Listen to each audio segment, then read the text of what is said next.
Welcome, everybody. Thank you, James. Today, we're going to talk about the EPA's new changes into the Hazardous Waste Generator Program.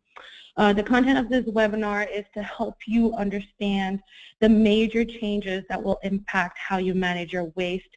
And if we have state regulators on the line, what your state can look forward to incorporating in your reauthorization package. To start things off, we're going to have a poll question, and please answer on your screen how concerned you are about the new rules. So hopefully we can answer some of these questions and tackle some of the concerns that you may have.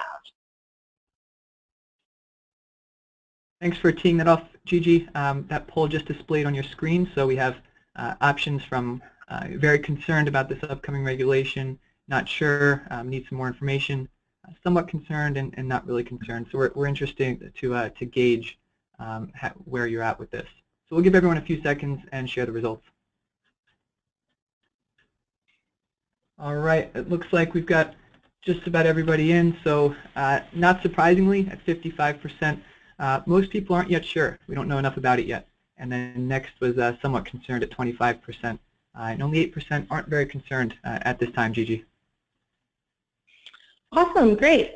So I'm going to take this time to kind of go through not only the new rules and what they mean and what is inside of that big packet of regulations, but I'm going to take some time to kind of go over briefly the history of the RCRA program. So the Resource Conservation and Recovery Act was passed in 1976 to address municipal trash disposal. Also, what we know and understand today as RCRA Subtitle D. Because of the great environmental concerns at the time caused by the likes of Love Canal, Subtitle C was also passed to give the newly formed EPA authority to regulate hazardous waste.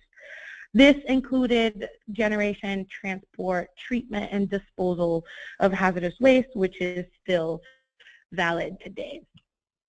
In 1984, the Hazardous and Solid Waste Amendments were passed to ensure the robustness of the RCRA Subtitle C program, so the Hazardous Waste Program. This included the definition of the hazardous waste generators, the creation of conditionally exempt small quantity generators as a category, and mandates for the regulations of small quantity generators. LDR, or land disposal restrictions, were put into place around that time as well. Specifically, the regulatory framework for treatment and performance standards before land disposal, underground storage tank regulations were also added, etc. This means, and what does that mean? So this means today, most of the RCRA generator rules and regulations promulgated then are over 30 years old and not necessarily in line with the regulatory, industrial, and commercial landscape of today.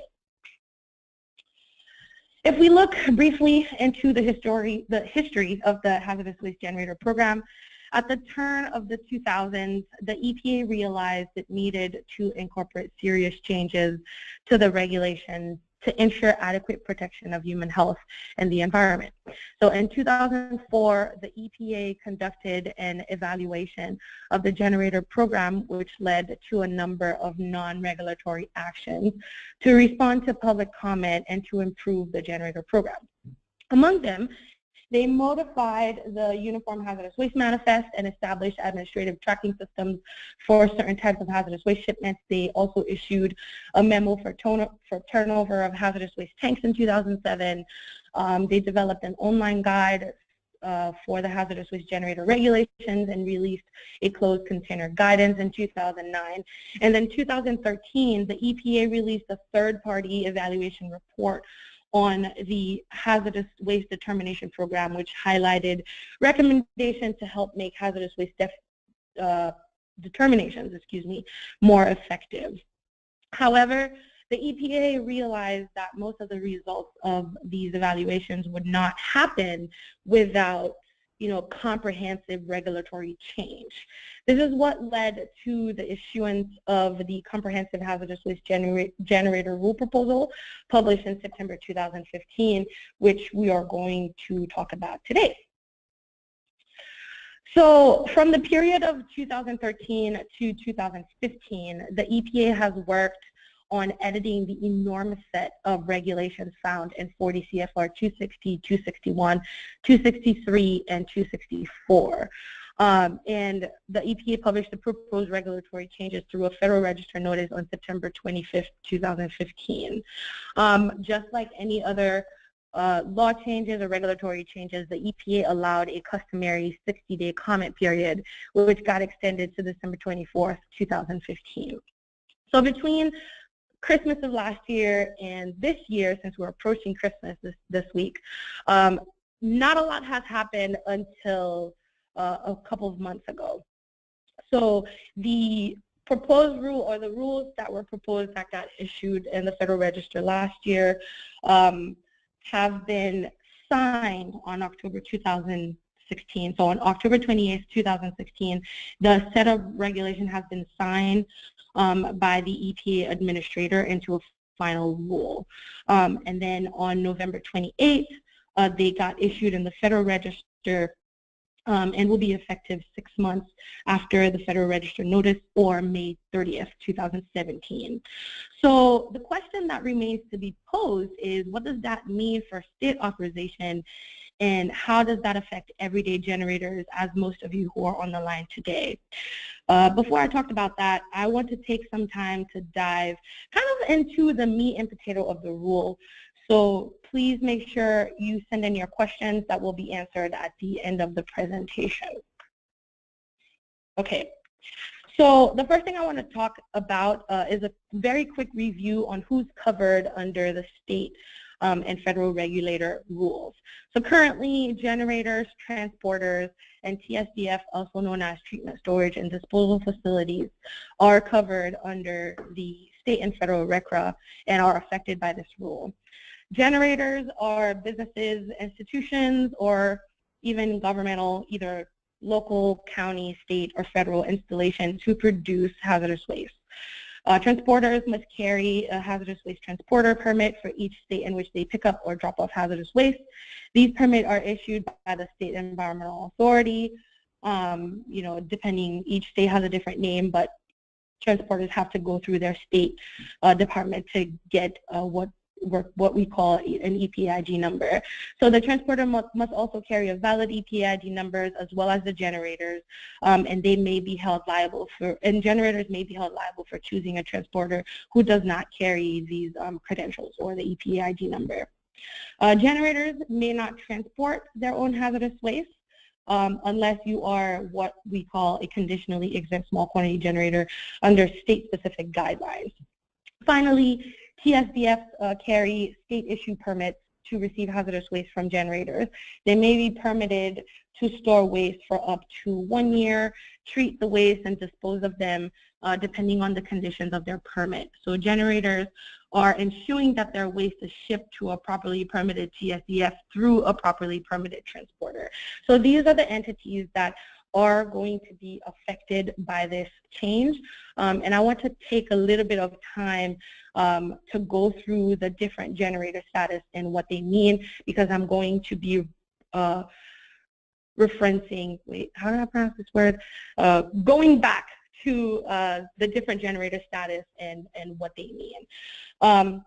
So the bulk of the regulatory changes, even though generators, transporters, and TSDF are affected, but the bulk of the regulatory changes affect generators, which are of 3 categories.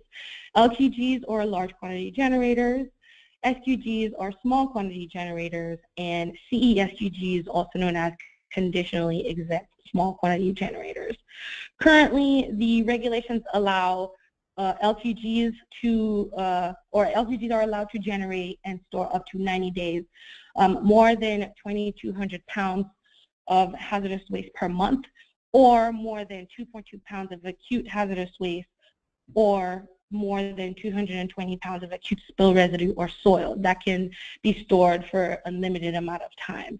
A lot of people forget the soil or spill residue component, but I want to make sure that I talk about that, because the newly enacted regulations spend a bit of time talking about the changes and the generator status and what they mean and how it's going to affect people differently.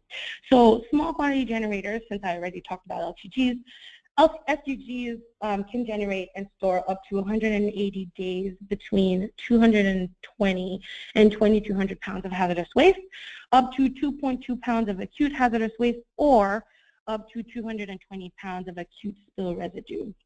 Finally, conditionally exempt small quantity generators can generate and store indefinitely less than 200 pounds of hazardous waste, up to 2.2 pounds of acute hazardous waste, and up to 220 pounds.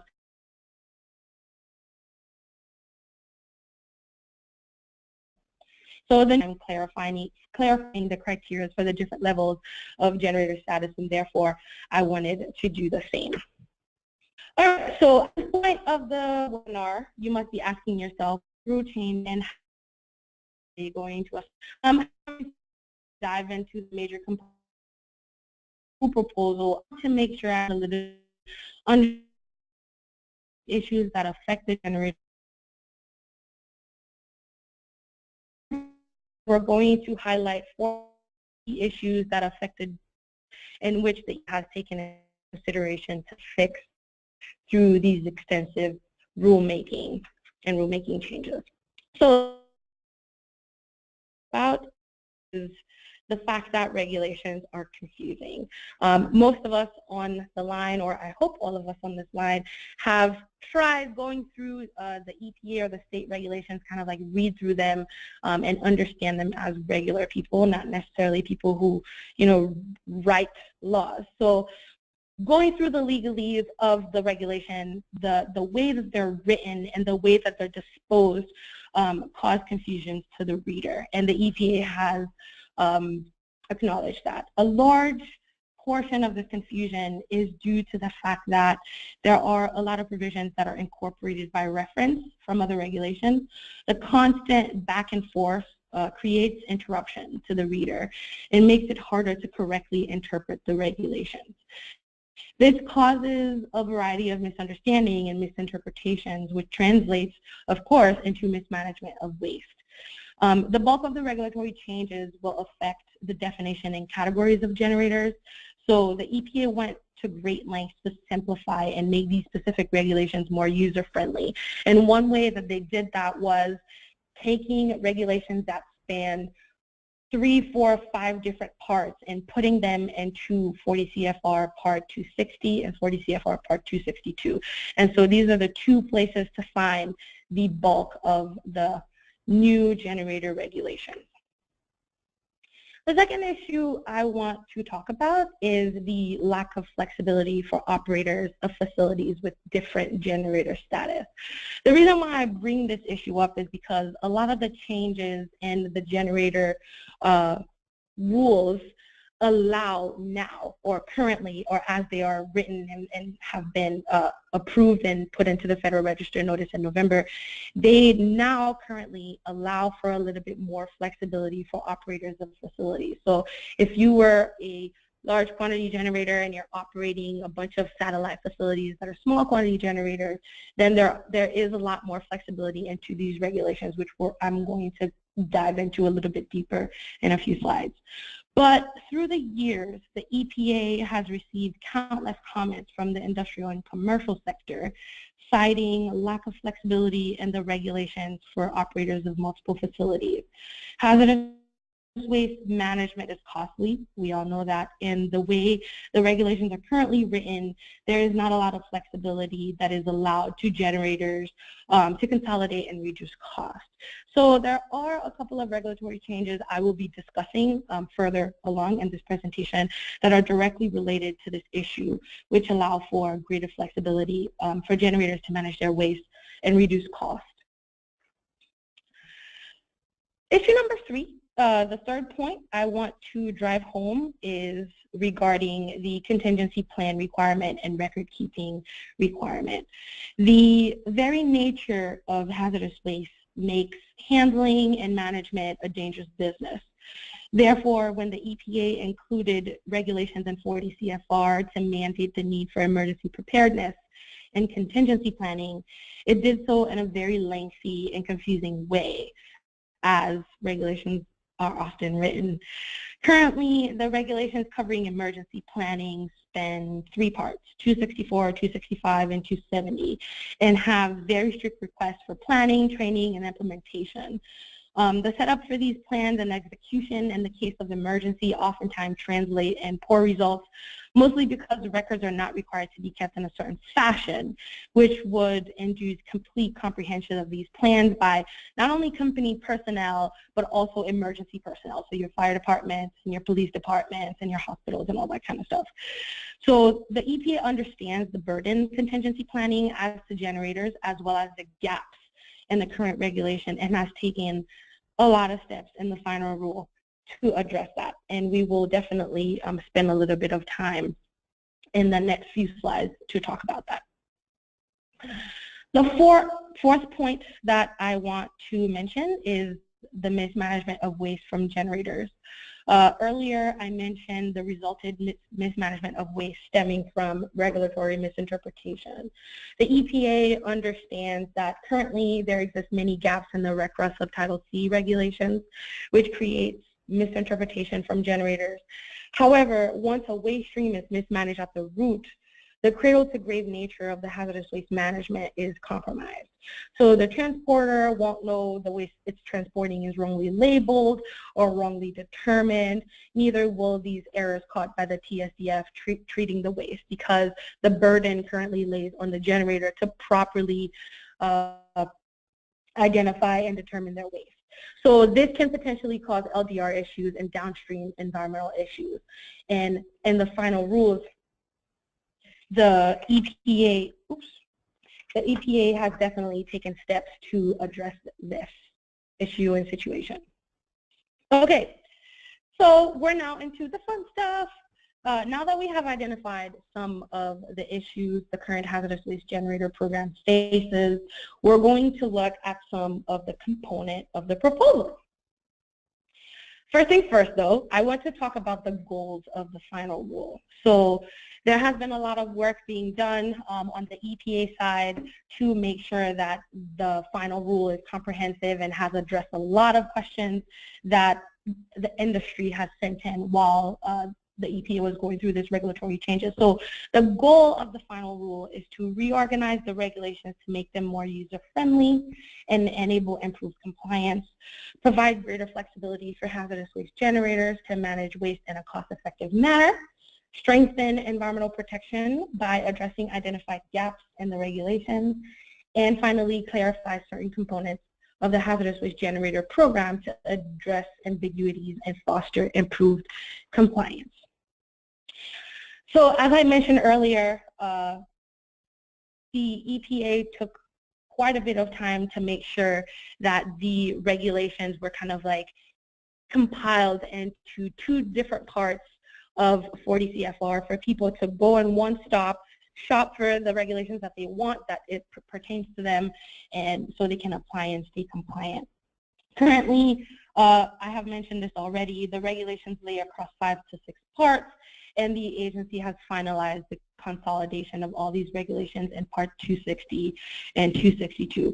The difference between these 2 parts, Part 260 will include all standards for a classification of hazardous waste generators and specific types of hazardous waste management facilities. This would include definition of generator categories, hazardous waste limits, purpose, scope, applicability, things like that.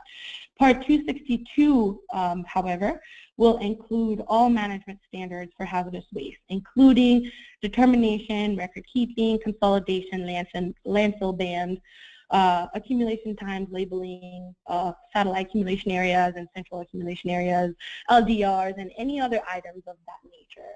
So the EPA's goal in achieving this reorganization is to place all the rules in a centralized location, like I mentioned already. Okay, let's dive into the meat and potatoes of this webinar. So in these rules, the EPA has proposed 60+ changes to the regulation, as well as about 30 technical corrections to the existing ambiguous definition. But I'm going to focus on 7 major components, which will have, in my opinion, the biggest impact on all 3 categories of generators. All right, let's start. So The first change I want to talk about is the opportunity for generators to consolidate their waste. This new rule only applies to large and very small quantity generators operated by the same company or entity. So a noteworthy technical correction that I want to mention is the fact that the EPA has finalized a change in nomenclature. So from now on, conditionally exempt small quantity generators will be called very small quantity generators to match the nomenclature of the two other generator categories. So from this point forward, I will mention, I will no longer call CESQGs, but VSQGs. So some states have already adopted this nomenclature in their regulations, since they have the opportunity to be more stringent or broader in scope than the federal government. So if you are from one of those states, this change will most likely not affect you. But if you are from a state that still uses conditionally exempt small quantity generator and you are a VSQG, then you can definitely start getting used to calling yourself a very small quantity generator. So in this rule, companies and entities that are large quantity generator but also operates their satellite locations that are very small quantity generator will have the opportunity to consolidate all their waste in a central location. So let's say you are a corporation with a main facility that is an LQG with satellite facilities that are CESQGs, say for example a community college. You would have the opportunity to reduce your waste management costs, including transportation and manpower, by being able to ship all of your very small quantity generator waste from your satellite locations to a main large quantity generator facility for consolidation.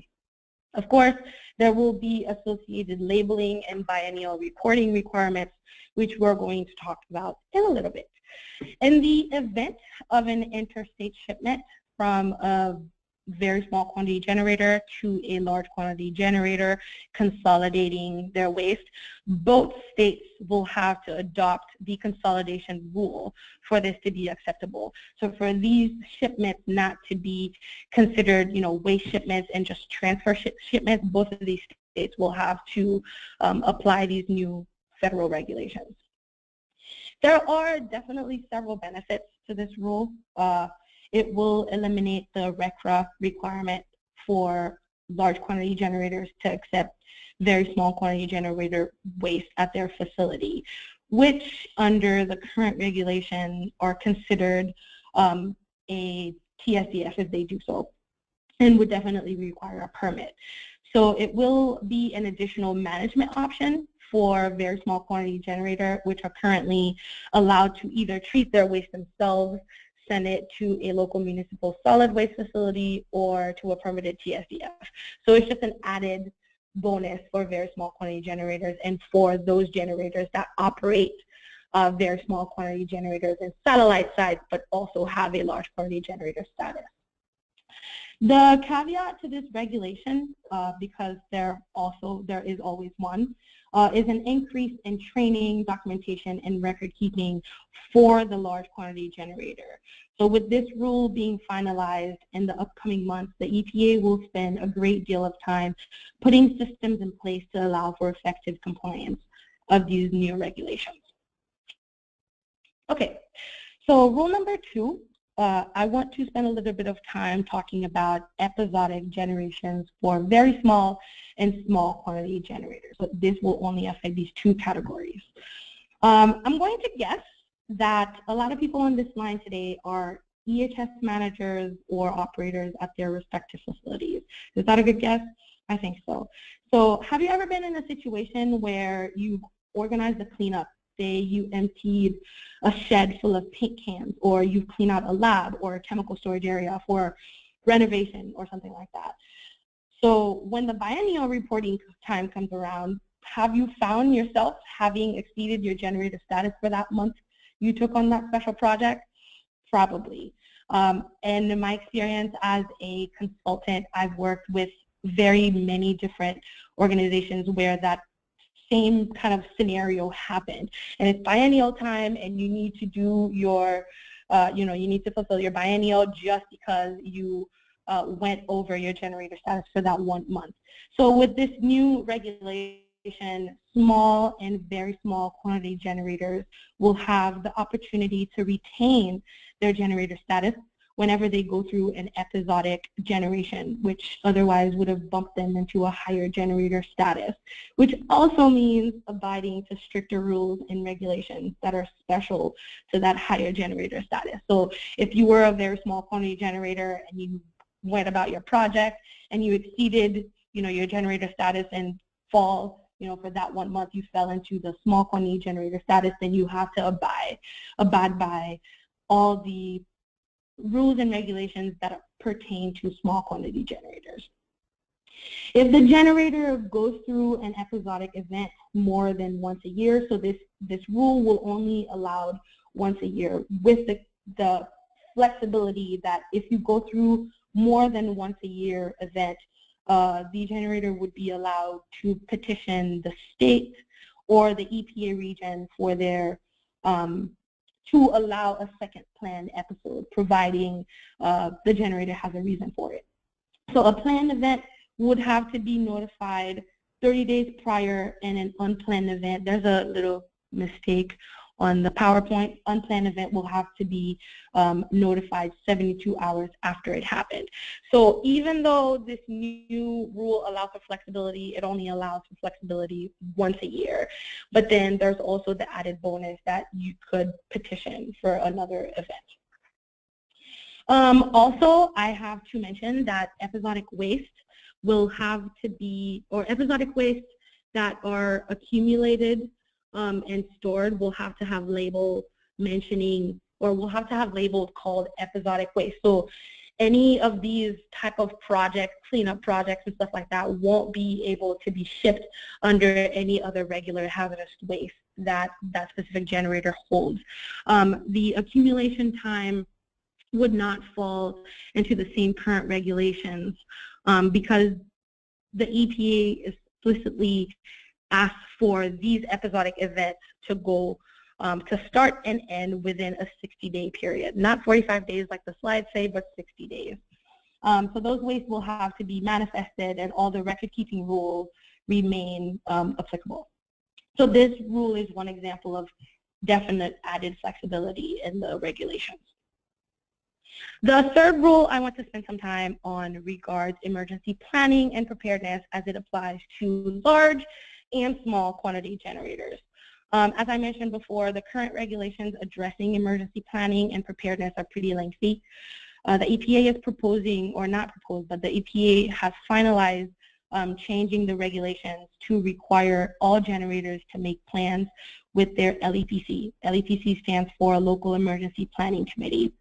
The goal is to try to bring the regulations to match the current emergency planning landscape. Some states and cities have already required that step. A lot of cities require hazardous waste generators to send their emergency preparedness and contingency plans to their LEPCs already, but those that do not, with this change of regulation, will have to require that in their state. And the goal really is to bring the regulation to match the current emergency planning landscape. In the event an LEPC doesn't exist for the area where the generator is located, the generators will continue making emergency arrangements with their local fire and police department, as well as local hospitals, as the old rule stands. Something new the EPA is requiring with the new rules is that operators of large quantity generator facilities will have to submit an executive summary to the LEPCs rather than the full-blown contingency plan. This new requirement will only apply to new facilities and not existing large quantity generators, which is a very important point to drive. The EPA deems the rewriting and resubmittal of an executive summary as a burden for currently existing large quantity generators. as they have already gone through the process and submitted their contingency plan to their local organizations. So the point of this new rule is to allow the LEPCs and subsequently emergency responders to have direct access to all pertinent information quicker. So including name and address of the facility, who's the emergency coordinator, facility policies, badging, access, all that kind of good stuff, in the event of a true emergency, rather than having to sieve through large binders of paper and legalese when time is of the essence when responding to a fire or chemical release emergency. Another noteworthy tidbit to mention is the complete elimination of employee personal information and the contingency plan. Previously, the federal regulations required employees who serve as the emergency coordinator for their facility to include their personal information, including home address and phone number, and the contingency plan. The EPA is finalizing that change, or the EPA has finalized that change, and so facilities are no longer required to add any personal information in the contingency plan as long as there is a 24-hour phone line supplied in the plan in case of an emergency overnight and stuff like that for the LEPCs and the emergency responders to call and for the emergency coordinator to be reached. So that's a good thing, because in my experience, a lot of employees are kind of not really enthused at the idea of having, their personal information, their home address, their home phone number, their cell phone number, and these big plans that are distributed, not only to the LEPCs, but to the fire department, the police department, the hospitals, and stuff like that. I personally wouldn't have minded my home address to be on these plans, but a lot of people do, and I totally understand and respect that. And so this is definitely my personal opinion, that this is a good change in the regulations.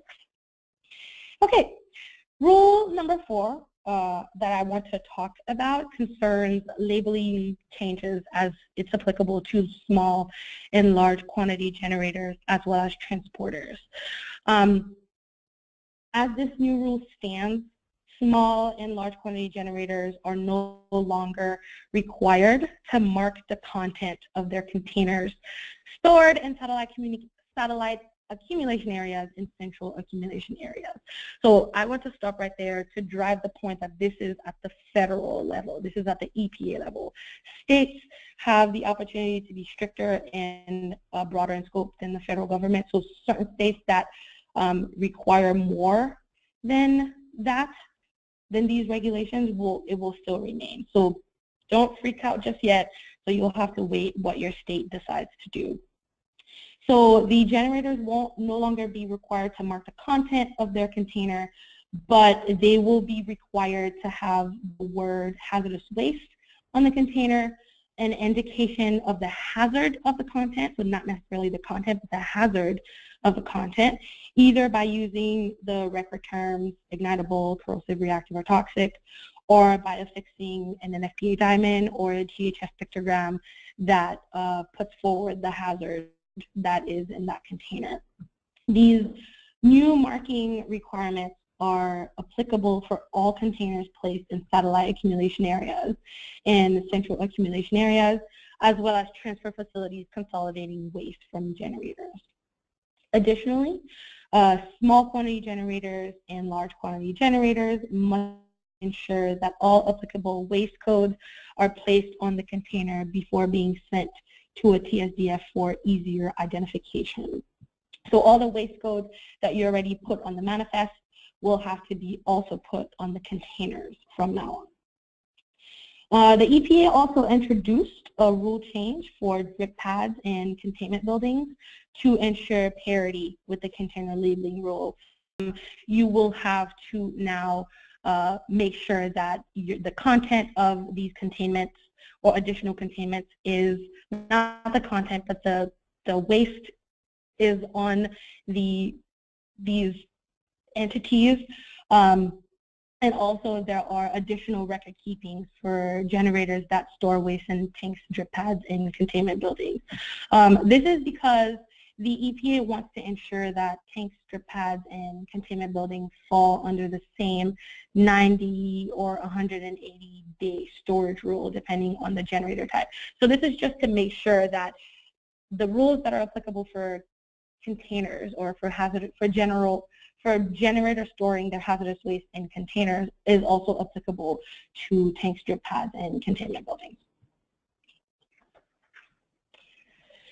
The fifth rule I want to talk about is regarding biennials. I mentioned biennials earlier when I was talking about consolidation, but I also want to spend a little bit of time talking about biennial reporting specifically because there's a lot of changes that are coming with the biennial reporting. So in my day job as a EHS consultant, I have completed more than a few biennial reports for clients I've worked with, and many people know and understand how cumbersome and stressful that task is. So in the new rule, the EPA has finalized the biennial reporting requirement to only be applicable to large quantity generators. All hazardous waste generated during a reporting year also must be reported, not just the month the generator was an LQG.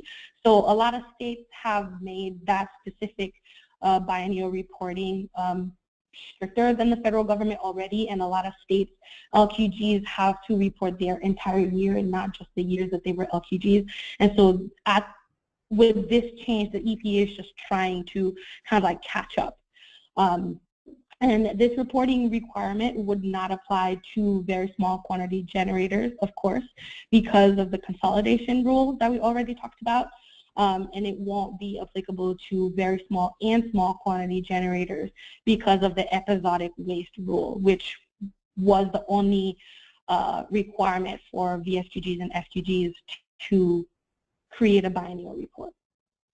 This change definitely has the potential of reducing management costs for small and very small quantity generator. However, LQGs will have to include a new source code on their biennial reports to identify waste transferred and consolidated from VSQGs operated by the same entity as a large quantity generator.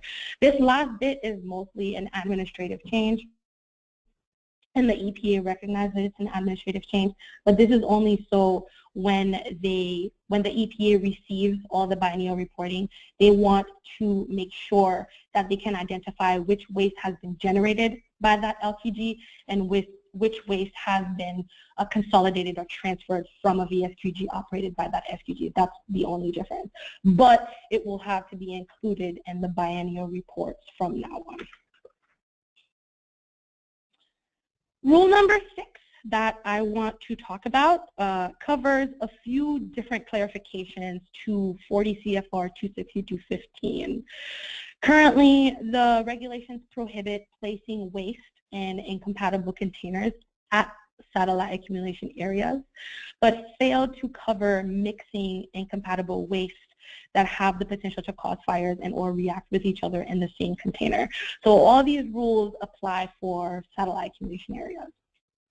The EPA believes most generators have interpreted the incompatible waste rules as such, but this action is explicitly codified. So some states already require generators putting things in satellite accumulation areas to make sure that the waste they mix is compatible with each other. So the EPA is just kind of catching up, like I said before. Also, the older EPA regulations required all containers stored at satellite accumulation areas to always remain closed unless waste is being added. This regulation has caused a lot of issues in the past. And so the current rule change allows for containers to remain open and vented while they're in SAAs when waste storage can cause a danger during equipment operation. So if you are a site, especially large industrial sites, and you do use satellite accumulation areas to accumulate your waste, then you would have the opportunity to leave your SAA containers open to avoid built-up pressure and or built-up heat. However, the EPA explicitly states that when the danger passes, the container should be closed. And so if a regulator comes to your facility and sees your containers open, with this new rule change, you would have the opportunity to explain that, you're letting heat or you're letting your containers cool down, or you're letting pressure to go down a little bit before closing your SAAs, which I personally think it's a great rule. The third thing I want to talk about is labeling notification. So hazard categories could be a hazardous waste characteristic, DOT hazard class label, OSHA hazard communication standard, NFPA diamond, or a GHS pictogram. So now at your SAA, if you want to forego writing ignitable, flammable, toxic, all the regular terms that generators have been using to identify their hazard categories, from now on, you would have the opportunity to either use DOT hazard class, OSHA hazard communication standard, GHS pictograms, or NFPA diamonds to communicate the hazard that is stored in your SAA containers. And a pretty important item that I want to talk about finally is the change the EPA made in the 3-day rule, or the SAA 3-day rule. I've had a lot of questions because I've done this webinar a couple of times already, and I've had a lot of questions from people asking me to clarify what this 3-day rule means. And basically, the EPA wanted to make sure that they clarified 3 days as being 3 consecutive calendar days for switching your containers that are full from your satellite accumulation area to your central accumulation area from the implied 3-day, meaning 3 business days or 3 working days. So from now on, the EPA clarified that the 3-day rule means 3 consecutive calendar days. So Saturdays and Sundays will definitely count. The final rule that I want to talk about is rule number 7. And it's the last one I want to spend time talking about today, because there's been a lot of clarification and changes in the regulations concerning clean closure, which includes facility-wide closure as well as closure of a waste accumulation unit. Due to time constraints for this webinar, I want to specifically talk about facility-wide closures. So at the federal level currently, as it stands, the regulation requires large quantity generators to close as landfill only if they're accumulating hazardous waste in tanks, drip pads, and containment buildings. The regulation is not applicable to LTGs accumulating waste in containers only. However, with these changes that have been enacted, the rule now requires all LTGs that cannot clean close and meet certain performance requirements, whether they are accumulating in containers or through other means, to close landfills. The hope is to put all large quantity generators on the same playing field when it comes to closure. So whether you accumulate in containers only, 55-gallon drums and stuff like that, or you accumulate in tank strip pads and containment buildings, everybody will be on the same playing field when it comes to clean closure. In addition, generators closing their facilities will have to notify the EPA at least 30 days prior to closing, or their authorized states 90 days after closing. The only reason why I wanted to talk about this rule is because it will affect generators that are accumulating waste in containers only. This is so you can realize that there's a rule change when you're ready to close your facility, and so it keeps everybody on the same level when it comes to closure and clean closure, because at the end of the day, the EPA wants to make sure that the environment is protected no matter what. So now that I spent some time going through the 7 most important rule changes, I want to kind of talk about what it will mean to you. There are more stringent rules that have been enacted in these changes, namely documenting hazardous waste determinations, SQG re-notifications. I don't think I talked about the SQG re-notification, but there is a change in the regulation that requires SQGs to re-notify their status every 4 years. The reason why is because the currently, the way the regulations are written, LQGs, the way that the EPA and states can kind of track and collect data from their generators is through the biennial reporting.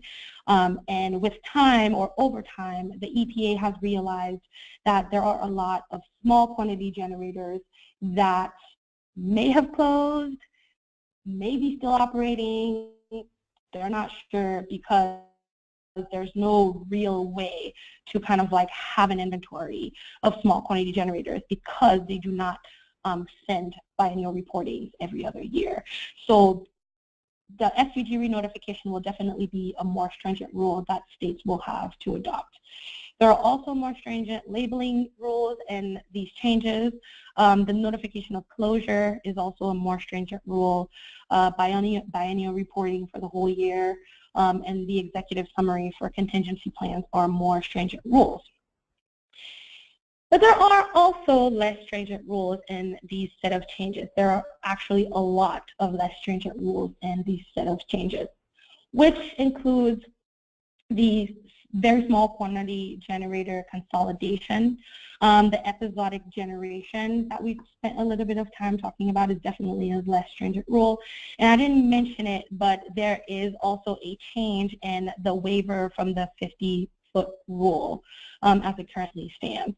So what this means is that currently the regulation requires generators that store corrosives at their sites to place their central accumulation area at least 50 feet away from the property line.